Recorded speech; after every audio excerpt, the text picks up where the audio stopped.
오늘 우리에게 주시는 말씀 시편 142편 우리 1절에서 7절까지 말씀 봅니다.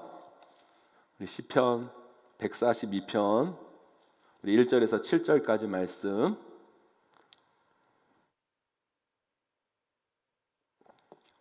제가 한 절 여러분이 한 절 교독합니다. 내가 소리내어 여호와께 부르짖으며 소리내어 여호와께 간구하는도다. 내가 내 원통함을 그의 앞에 토로하며 내 우한을 그의 앞에 진술하는도다. 내 영이 내 속에서 상할 때에도 주께서 내 길을 아셨나이다. 내가 가는 길에 그들이 나를 잡으려고 올무를 숨겼나이다. 오른쪽을 살펴보소서. 나를 아는 이도 없고 나의 피난처도 없고 내 영혼을 돌보는 이도 없나이다. 여호와여, 내가 주께 부르짖어 말하기를 주는 나의 피난처시요 살아있는 사람들의 땅에서 나의 분깃이시라 하였나이다. 나의 부르짖음을 들으소서. 나는 심히 비천하니이다.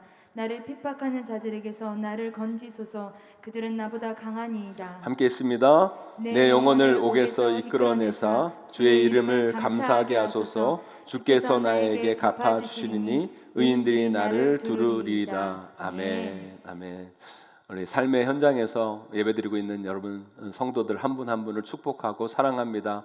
하나님이 함께 하시면 내가 우리 교회 성도들 삶 가운데 차고 넘치기를 간절히 소망합니다. 특별히 또 오늘 줌으로 또 영상으로나마 이렇게 만나뵐 수 있어서 너무너무 좋은 것 같아요. 성도님들 반갑습니다. 환영합니다. 이렇게 우리 멀리서나마 이렇게 영상으로 이렇게 볼 수 있으니까 너무 좋고요. 여러분 한 분 한 분 볼 때마다 막 가슴 설레고 마음이 뜨겁습니다. 어느 자리에 있든지 간에 하나님 사랑하는 귀한 자녀로 세워지게 되기를 간절히 소망합니다. 어떤 대기업 회장님 이야기입니다. 이 회장님은요 희한한 승진의 원칙이 있다고 그래요. 대기업에서 상무가 된다라는 거는요 상무 이상의 임원이 된다는 건 대단한 일이거든요. 직장으로 들어가서 임원까지 승진하는 건 정말 큰 일인데, 근데 이 회장님은 임원을 승진시킬 때, 이 승진 때가 되면 1순위 후보자들, 정말 능력이 뛰어나고 정말 대단한 사람들 있잖아요. 이 사람은 정말 임원 될 만하다. 이런 사람들을 일부러 거의 다 탈락을 시킨대요. 그리고 3개월쯤 지난 후에 비서실장에게 지시를 내린대요. 그 사람 요즘 어떻게 지내? 한번 알아봐. 이렇게 물어본대요. 그러면 비서실에서 비밀리에 그 사람에 대해서 이렇게 알아보는 거죠. 근데 자신이 이제 승진할 거라고 다 생각을 했는데, 그리고 자기가 그 기수에서 정말 뛰어난 사람이라고 생각했는데, 나 아니면 정말 승진할 사람이 없다라고 생각했는데 승진해서 떨어졌다고 생각해 보세요. 그 좌절과 절망과 낙심이 얼마나 클 것 같아요. 내가 1순위임에도 불구하고 탈락했기 때문에 대부분의 사람들은 다 그 마음 가운데 엄청난 불만을 갖게 되죠. 그때부터 이 회사에 난 더 이상 있을 곳이 아니다라고 생각하면서 짐 쌀 준비를 하는 사람들이 많은 거죠. 그런데 어떤 사람들은 비록 기분은 나쁘지만 그래도 이곳이 평생의 직장이라고 생각하고 그래도 끝까지 자신에게 주어진 그 일에 열심을 다하는 사람들도 또 그 중에 있는 거죠.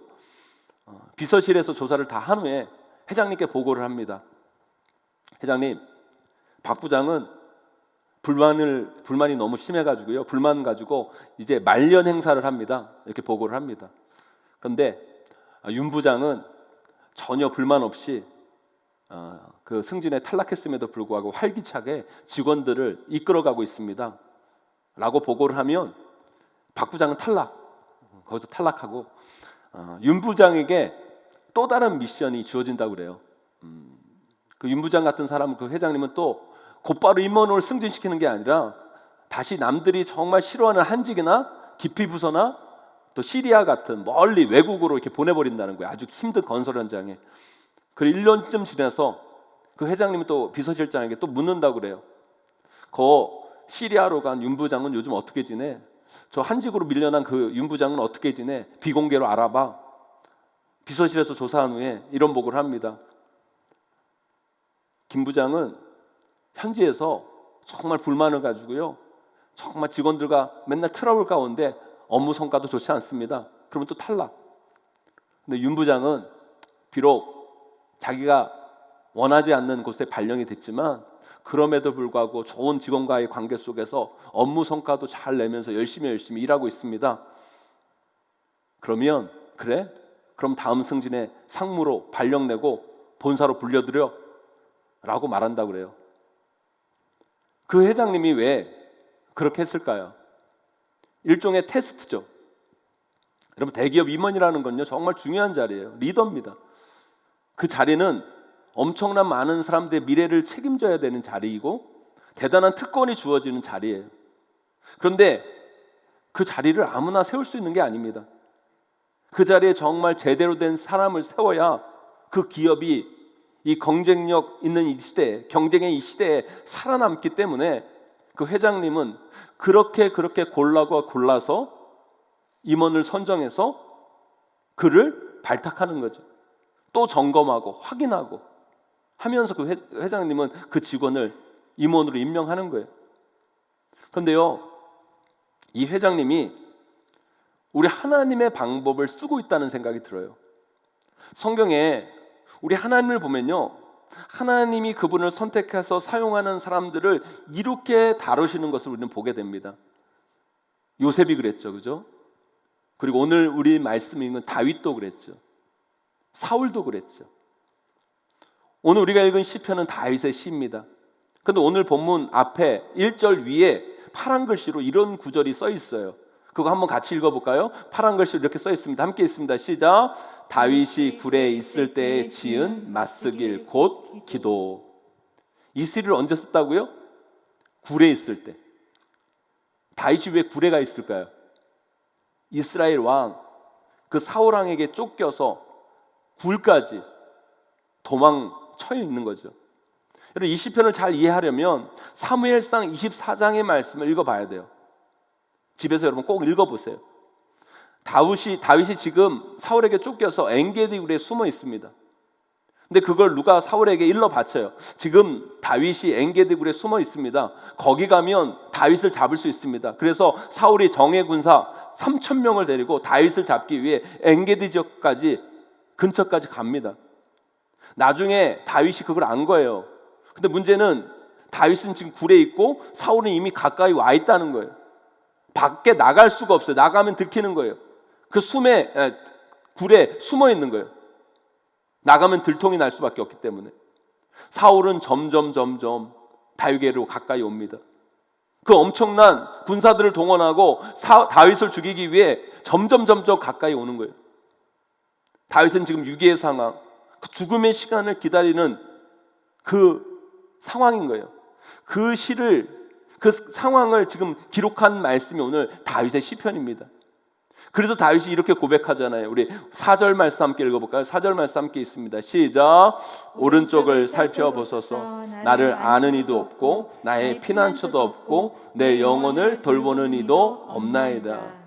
지금 내가 피할 곳이 없습니다. 나를 숨겨줄 자가 없습니다. 나를 도울 자가 없습니다. 나를 건질 자가 없습니다. 나는 죽을 수밖에 없습니다. 다윗은 지금 이런 고백을 하고는 거예요. 또 5절 6절 말씀도 한번 읽어볼까요? 함께 있습니다. 시작. 여호와여 내가 주께 부르짖어 말하기를 주는 나의 피난처시오 살아있는 사람들의 땅에서 나의 분깃이시라 하였나이다. 나의 부르짖음을 들으소서. 나는 심히 비천하나이다. 나를 핍박하는 자들에게서 나를 건지소서. 그들은 나보다 강하니이다. 아멘. 사울이 3,000명의 군사를 데리고 오니까 그들이 나보다 너무너무 강한데 이 고난에서, 이 위기에서 내가 빠져나갈 수 없습니다 라고 다윗이 지금 고백하고 있는 거예요. 사랑하는 성도 여러분, 하나님은요 때로는 우리에게 고난도 주세요. 그런데 이 고난의 때에 우리가 해야 할 일이 뭔지 아세요, 여러분? 이게 중요합니다, 여러분. 이걸 잊지 말아야 우리 인생에서, 우리 신앙에서 승진이 되는 거예요. 우리의 삶이 달라지는 겁니다. 윤 부장이 그 고난의 때에 불평하지 않고 그 한직의 자리에서, 그 떨어진 자리에서 웃음 잃지 않고 절망하고 낙심한 것이 아니라 다시 한번 최선을 다하고 성과를 낼 때 다시 픽업되듯이 우리의 하나님 앞에서 신앙의 승진, 삶의 승진을 이루기 위해서는요, 이 고난 가운데, 이 절망 가운데, 이 낙심 가운데 우리가 해야 할 일이 있다는 거예요. 우리가 그거를 놓치지 말아야 되는 거예요. 그게 뭔지 아십니까, 여러분? 그거를 오늘 이 다윗의 시를 통해 우리는 깨달아 알아야 돼요. 그게 뭐냐? 첫째로요, 기도하는 거예요. 기도하는 거. 왜 우리가 그때 기도해야 되는 줄 아세요, 여러분? 어려움을 극복하기 위해서, 고난에서 벗어나기 위해서. 여러분, 물론 그런 이유도 있죠, 여러분. 그러나 여러분, 그 절망과 낙심과 고난의 때에 우리가 기도해야 되는 중요한 이유가 있어요. 그 뭐냐? 하나님은요, 좀 똑똑하지 못하고 좀 달라지 못하고 조금 모자란 사람을 사용할 수 있는데요, 하나님은 교만한 사람을 사용할 수가 없어요. 하나님은 절대 교만한 사람을 사용하지 않으세요. 그래서 하나님은 항상 사람을 사용하실 때 교만한 자들을 사용하실 때가 있는데, 어떨 때 사용하시냐면 그 교만이 꺾어질 때 사용하시는 거예요. 자기가 잘났다고 생각하는 사람은 하나님 사용할 수가 없어요. 하나님은 겸손히 하나님을 의지하는 사람을 쓰시지, 내 힘으로 내 능력으로 할 수 있다는 사람은요, 그냥 그래 너 잘났다, 너 마음대로 해봐라, 그냥 내버려 두시는 거예요. 회장님이 아무리 능력이 뛰어나고 능력 면에서 1순위라도 그를 함부로 쓸 수 없듯이, 하나님은요, 능력 있는 사람, 자기 잘났다고 있는 사람을 사용하시는 것이 아니라, 하나님은요, 우리를 통해 일하시고 역사하실 때 하나님 우리의 능력을 보는 것이 아니라 다른 것을 보세요. 그게 뭐냐? 여러분, 기도는 뭔지 아세요, 여러분? 하나님, 내 힘으로 안 됩니다. 나는 연약합니다. 하나님이 붙들어 주셔야 됩니다. 이렇게 고백하는 사람들이 할 수 있는 게 기도인 거예요. 기도는 본질상 간구예요. 우리의 연약함을 내려놓고 하나님의 능력을 간구하는 것이 기도라는 거예요. 그래서 하나님은 고난을 통해 우리가 하나님을 의지하고 하나님께 간구하는 인생으로 우리를 만들기를 원하시는 거예요. 그래서 여러분, 우리 고난 가운데 우리가 해야 할 일은 뭔지 아십니까, 여러분? 그 고난의 자리에서 기도하는 거예요. 겸손해지는 거예요. 하나님은 그 고난의 때에 기도하는 자를 찾고 계시는 거예요. 그 회장님이 비서실장을 보내셔서 그 부장 시리아에 가서 뭐해? 물어보듯이 하나님께서 천군천사에게 물어보는 거예요. 그 김지사, 지금 이 어려운 시기에, 이 고난의 때 뭐 하는지 한번 알아봐. 지금 울고 있는데요, 지금 답답해하고 있는데요, 지금 신경질 내고 있는데요, 지금 짜증내고 있는데요, 지금 불평하고 있는데요, 지금 다른 사람에게 도움 청하고 다니고 있는데요, 지금 하나님 떠나 있는데요. 그런 사람들은 다 탈락. 어떤 사람이 합격인 줄 아세요, 여러분? 하나님, 그 김집사 고난 가운데 기도하고 있습니다. 그 김집사 합격. 하나님, 누구 그 절망 가운데, 그 고난 가운데 하나님께 부르짖고 있습니다. 하나님은 그 고난 속에서 기도하는 자를 찾고 계시는 거예요. 여러분들이 하나님이 찾으시는 그런 사람들이 되기를 간절히 소망합니다. 두 번째로요, 하나님은요, 고난 가운데 어떤 모습을 하는 사람을 찾고 그 광야 가운데서 우리가 무엇을 할 때 하나님부터 픽업을 받을 수 있냐면, 고난 가운데 힘들다고 자신을 파괴하고 자신밖에 모르는 인생이 아니라 그 고난 가운데 자신을 성숙시키고 다른 사람을 볼 줄 아는 인생 가운데 하나님은 그를 선택하시는 거예요. 오늘 본문 다윗이 이 시편을 지은 이 기도의 상황을 기록한 사무엘상 24장을 읽어보면 참 희한한 일이 일어나요. 사울이요, 3,000명의 군사를 이끌고 다윗이 엥게디 근처에 있다는 첩보를 듣고요, 정예 군사 3,000명을 데리고 간 거예요. 다윗을 쫓습니다. 그것을 살짝씩 살펴가죠. 점점 다윗이 있는 곳으로 좁혀 들어갑니다. 그런데 그때 희한한 일이 생겨요. 갑자기 사울이 배가 아프기 시작해요. 화장실이 급해진 거예요. 여러분, 왕의 체면에 볼일을 보려면 아본에서나 볼 수 있는 게 아니잖아요. 그리고 여러분, 왕이 체면이 있지, 여러분. 볼일을 보는데 어떻게 사람들이 이렇게 다 보여주고 볼일을 봅니까? 그래서 아무도 없는 곳에 굴 안으로 들어가서 혼자 볼일을 보고 있는 거예요. 그냥 혼자 간 거죠. 그런데 마침 거기에 누가 숨어 있어요, 여러분? 누가 숨어 있어요? 다윗이 숨어 있는 거예요. 다윗이 홀로 볼일을 보고 있는 사울을 마주하게 된 거예요. 여러분 어떻게 이런 일이 일어났을까요? 여러분 정말 기가 막히고 재밌지 않습니까? 이 장면을 한번 상상해 보세요. 얼마나 재밌는 얘기예요. 우리 하나님은요, 이 고난한 삶 가운데요, 때로는 우리 인생을 다큐에서 코미디로 바꾸세요. 우리 하나님은 참 재밌는 분이에요. 여러분 이 상황을 한번 상상해 보시라니까요. 아니 전쟁터에서 살려고 숨어들었어요. 3,000명의 군사가 몰려들어와요. 그런데 나를 죽이려는 원수가 지금 똥을 누고 있어요. 그걸 눈앞에서 보는 거예요. 이거 누가 하셨어요? 누가 사울의 배를 아프게 하시고 누가 사울에게 그 장의 신호를 보내주셨을까요, 여러분? 하나님이 하신 거죠. 하나님이. 참 우리 하나님은 재밌으신 분이에요. 우리 하나님 유머가 있으신 분이에요. 여러분 한번 사울과 다윗이 만나는 그 장면을 한번 상상해 보시라는 거예요. 얼마나 웃깁니까, 여러분? 우리 하나님 꼭 이러세요. 항상 드라마를 써도 극적으로 쓰시고 재밌게 쓰시고 항상 역전 뒤집기, 반전 이걸 좋아하세요. 그런데 이런 역사는 누가 봐요, 여러분? 기도하는 자가 경험할 수 있는 거예요. 그런데 제가 이걸 말씀드리려고 하는 것이 아니에요. 보세요, 여러분. 다윗이 사울 때문에 얼마나 고생을 했어요. 지금 다윗이 누굴 생각할 겨를이 없어요. 자기 혼자 살아남아야 돼. 어떻게든 살아남아야 돼요. 그러려면 어떻게 돼요? 살아남으려면 어떻게 해야 돼요? 그 자리에서 사울을 죽이면 이제 고생 끝이고 도망 다니지 않아도 돼요. 근데 다윗은 사울을 어떻게 하는 줄 아십니까, 여러분? 사무엘상 24장 10절의 말씀에 이런 말씀이 있어요. 함께 있습니다. 시작. 오늘 여호와께서 그래서 왕을 내 손에 넘기신 것을 왕이 아셨을 것이니이다. 어떤 사람이 나를 권하여 왕을 죽이라 하였으나 내가 왕을 아껴 말하기를 나는 내 손을 들어 내 주를 해하지 아니하리니 그는 여호와의 기름 부음을 받은 자이기 때문이라 하였나이다. 아멘. 사랑하는 성도 여러분, 고난은요 우리의 마음, 우리의 삶을 메마르게 하는 게 고난이에요. 많은 목사님들이 고난도 유익이다 말하지만 고난을 당하는 사람은요 그게 그렇게 솔직히 그렇게 느껴지지가 않아요. 그리고 고난을 통해 유익을 경험하는 사람보다 솔직히 고난을 통해 망가지는 사람들이 훨씬 더 많아요. 본질상 그래서 고난은 위험한 거예요. 왠지 아세요? 고난은 사람의 마음을 파괴하고 고난은 사람의 마음을 이기적이게 만들고 고난은 우리가 중요한 것을 보지 못하게 하는 게 고난이기 때문에. 그런데 우리는 그때 조심해야 돼요. 그 고난 때문에 나를 파괴하면 안 돼요. 내가 힘들다고 나만 생각하고 다른 사람들 주변을 돌아보지 아니하고 마음이 쪼그라들고 우리의 시선이 좁아들면 안 돼요, 여러분. 아무리 고난의 상황이 온다 할지라도 그 고난 때문에 우리의 중요한 인격과 신앙을 놓치면 안 돼요, 여러분. 그것이 바로 우리가 고난 가운데 해야 할 일이라는 거예요.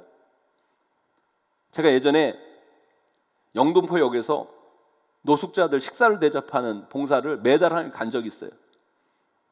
그런데요, 갈 때마다 싸워요. 갈 때마다.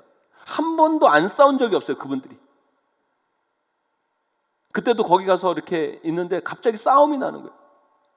왠지 아세요, 여러분? 줄을 쭉 서서 밥을 타는데 누가 새치기를 하는 거예요. 밥 한 그릇 먼저 먹겠다고 거기를 새치기 하는 사람이나 새치기 하겠다고 거기서 그 새치기 한 사람을 집단구타합니다. 밟습니다. 그 새치기 하나 했다고.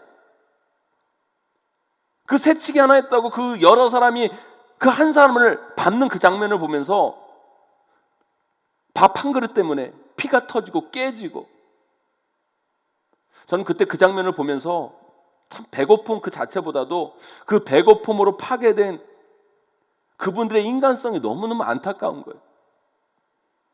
사랑하는 성도 여러분, 고난 힘들죠. 어렵죠. 정말 메마르고 상처받고 아프고.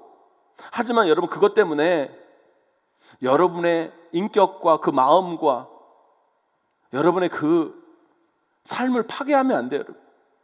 그럴 때일수록 우리는 믿는 자로서의 자존심을 지키고, 그럴 때일수록 하나님의 자녀의 모습을 지키고, 그럴 때일수록 우리는 하나님을 더 붙잡고 나아가야 돼요. 어느 가정이요, 갑자기 경제적으로 어렵게 된 거예요. 남편도 참 힘든데 남편이 그 아내를 보니까 또 너무너무 애처로운 거예요. 가정 경제가 너무 어려우니까 그 어려운 가정 살림 속에서 가정을 이끌어 가려고 하니까 아내가 너무 안타까운 거예요. 그 마음고생, 몸고생을 아내가 너무 한 것 같아서 너무 헬스케진 거예요, 아내가. 그 아내 얼굴을 보니까 너무 마음이 아파서 남편이 양복주머니 안에 꼬깃꼬깃 비상금으로 쓰려고 준비해둔 5만 원짜리를 아내에게 이렇게 건넵니다. 그러면서 이렇게 말해요. 여보, 당신 얼굴 보니까 너무너무 헬스케진 것 같은데 내일 몰래 혼자 고기 뷔페라도 가서 혼자 소고기 실컷 먹고 와. 당신 얼굴이 말이 아니야. 그러면서 남편이 그 아내에게 5만 원을 꽉 쥐어줘요. 그 아내가 얼마나 행복하겠어요. 참 힘들고 어렵지만 남편이 자기 생각하면서 주어진 그 5만 원. 근데 그 아내는 또 차마 그 5만 원 가지고 여러분 차마 혼자 어떻게 고기 뷔페를 가겠어요. 가족들이 굶는데 그런 아내가 어디 있겠습니까? 그 5만 원을 가지고 있는데 갑자기 자기가 모시고 사는 시아버지를 보니까 며칠째 많이 편찮으셔서 그런지 얼굴이 또 말이 아닌 거예요. 그래서 이 아내가 이 시아버지에게 그 5만 원을 꺼내서 드리면서 얘기합니다. 아버지, 5만 원이에요. 우리가 어려워져서 제대로 된 뭐 용돈도 한번 못 드렸는데 정말 죄송해요. 이거 작지만 이 돈 5만 원 가지고 친구 어르신들하고 식사나 한번 하세요. 그러면서 5만 원을 드려요. 또 그 시아버지는 그 며느리가 준 돈이 이렇게 고마웠지만 어떻게 그 돈을 또 그렇게 쓰겠어요? 자식들이 고생하는데 자기만 가서 또 먹을 수가 없는 거예요.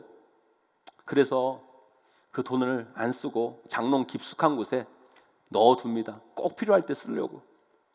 근데 며칠 후가 지나서 설날인 거예요. 할아버지는요, 하나밖에 없는 손녀의 세배를 받은 거예요. 하나밖에 없는 그 손녀의 세배를 받으니까 이 손녀가 내년에 초등학교 입학을 해야 되는데 해줄 게 아무것도 없는 거예요.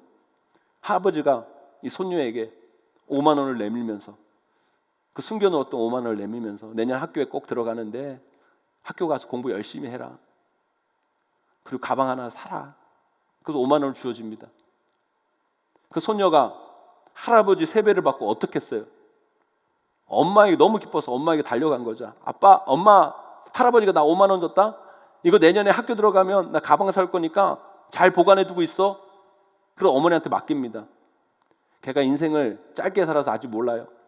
어머니한테 맡기면 그게 엄마 거이지 직계 아니에요. 이제. 그 엄마는 기분이 좋아서 그 세뱃돈을 자기 주머니에 넣죠.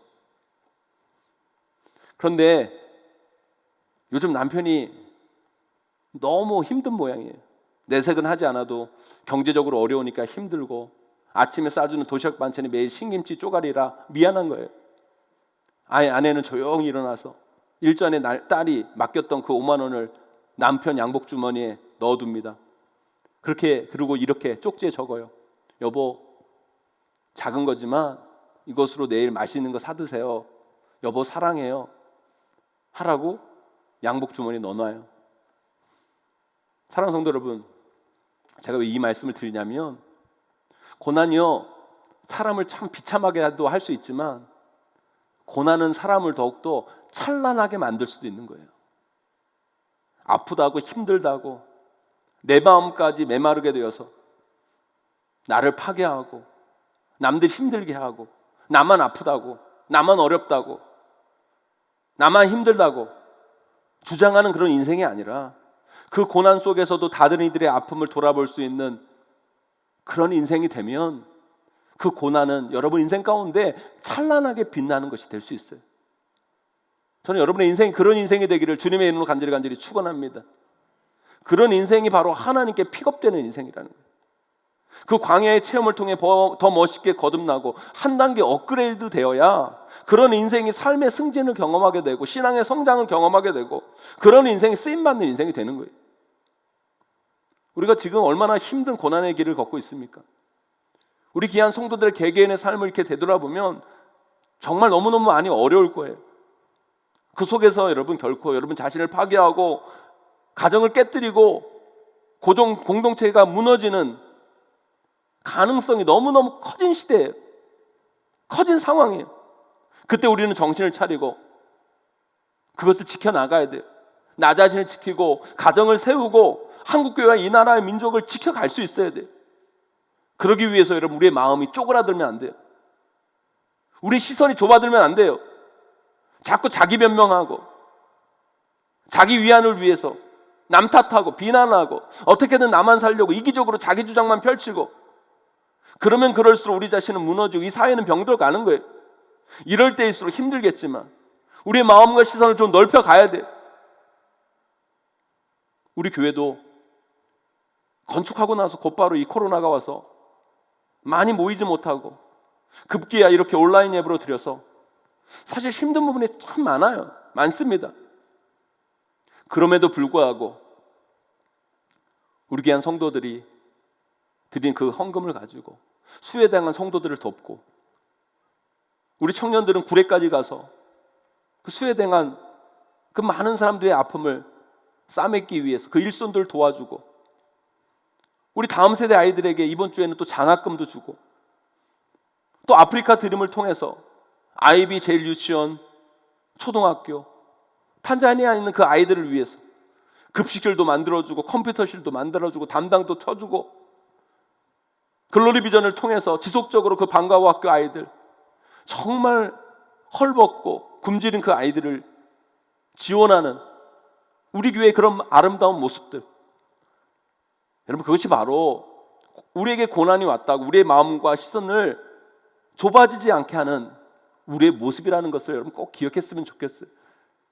힘들수록 우리는 더 넓게 보고 더 크게 보고 어려운 일들을 돌아보고 나만이 아니라 이 이웃을 돌아보는 삶을 살아갈 때, 그래야 우리 교회는 부장교회에서 하나님 나라의 임원교회로 성장하는 거예요, 여러분. 이게 바로 좋은 교회에서 위대한 교회로 거듭나는 겁니다. 저는요, 이 고난의 시기가 하나님께서 우리 교회를 더 큰 일들을 감당케 하기 위해, 우리를 승진시키기 위해 훈련시키는 과정이라고 저는 확신합니다, 여러분. 이 고난의 시기를 잘 견뎌냄을 통하여서, 이것을 통해 더욱더 우리의 마음과 시선을 넓혀 나감을 통하여서 하나님 앞에 쓰임받는 우리 용인제일교회가 되기를 간절히 소망합니다, 여러분. 여러분들 가정도, 여러분 삶도 마찬가지예요. 지금 얼마나 많이 힘들고 어려우실 거예요, 여러분. 그러나 어렵다고 힘들다고 나만 어려운 것처럼, 나만 힘든 것처럼 그러지 마시고, 나보다 더 어려운 자를 돌아보고, 나도 어려운데 그 사람들은 얼마나 힘들까 어려울까를 생각하면서 내가 할 수 있는 그 자리에서 작은 것일지라도 도움의 손길을 줄 수 있고 그들에게 손 내밀 수 있는 그런 아름다운 삶으로 살아갈 때, 여러분들은 더욱더 이 고난을 통해 성숙한 하나님의 사람으로, 그 고난이 여러분들을 더욱더 찬란하게 빛나는 분들로 세워줄 줄 믿습니다, 여러분.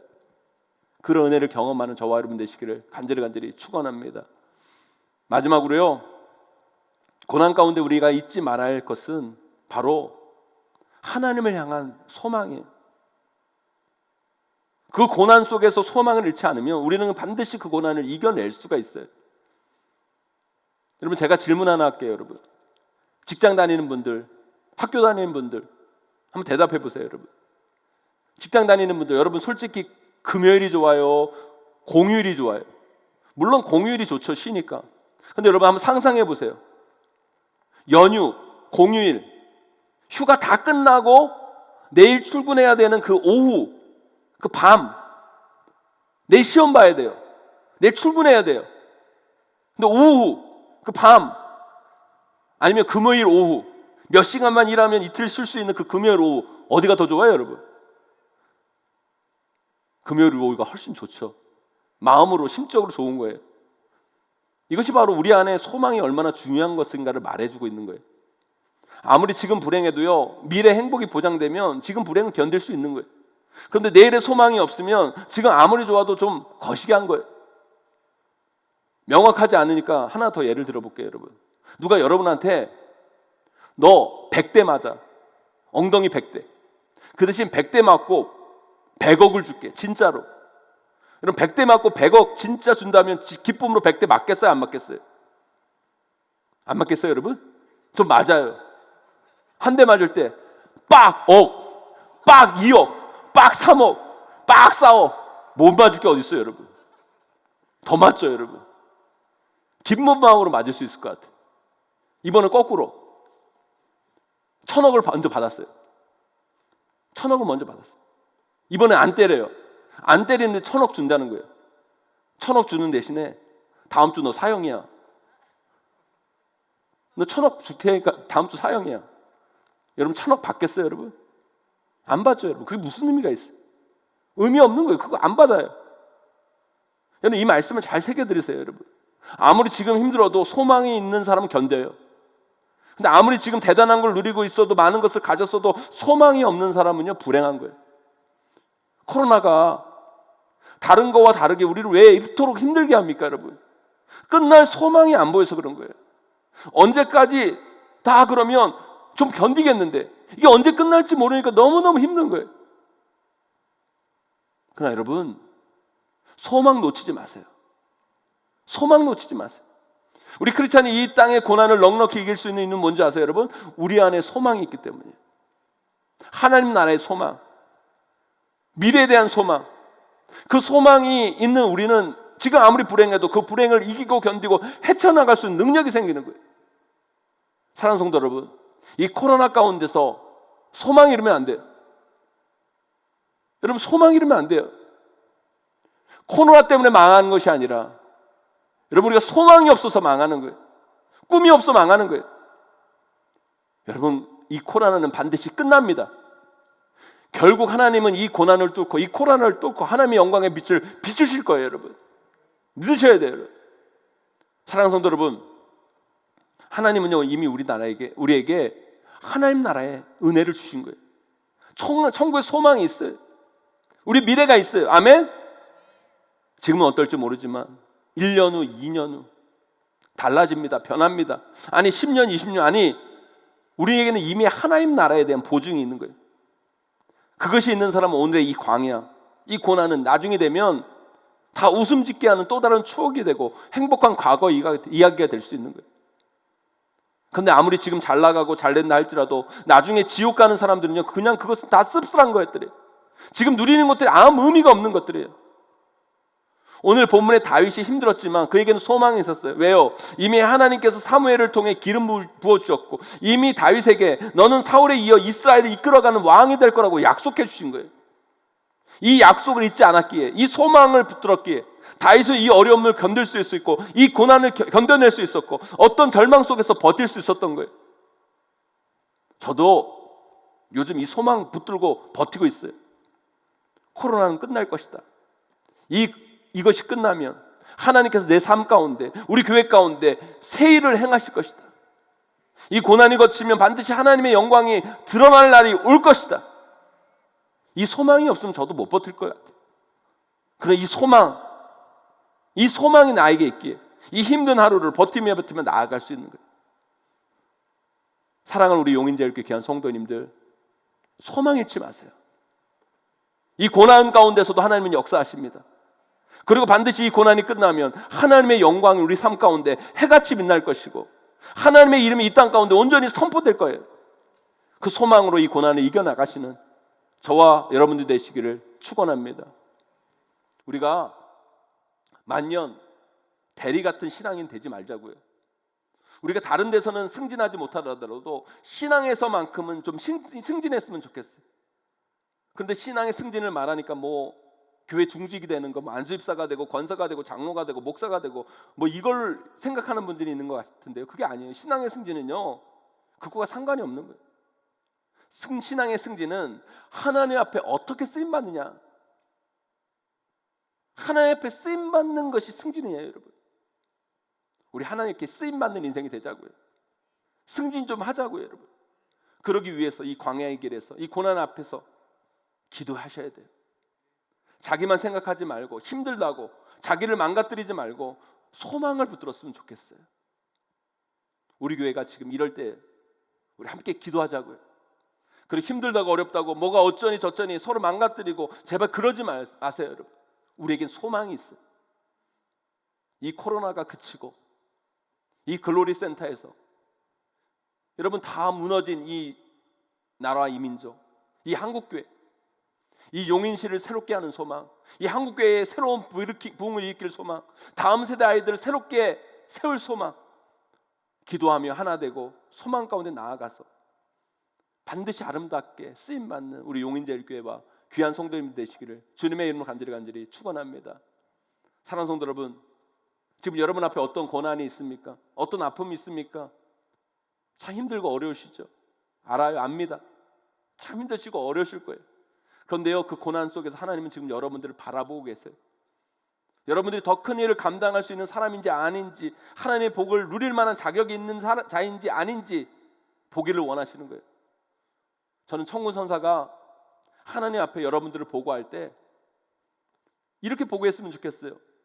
하나님, 김 집사 고난 속에서도 기도하고 있습니다. 박 집사 인생의 광야의 길에서 자신을 더 성숙하게 만들고 자기도 어려운데 더 어려운 사람들을 돌보고 있습니다.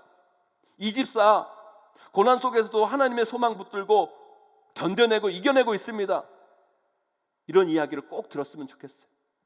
그런 인생을 들어 하나님은 하나님 나라의 역사를 반드시 이루실 겁니다.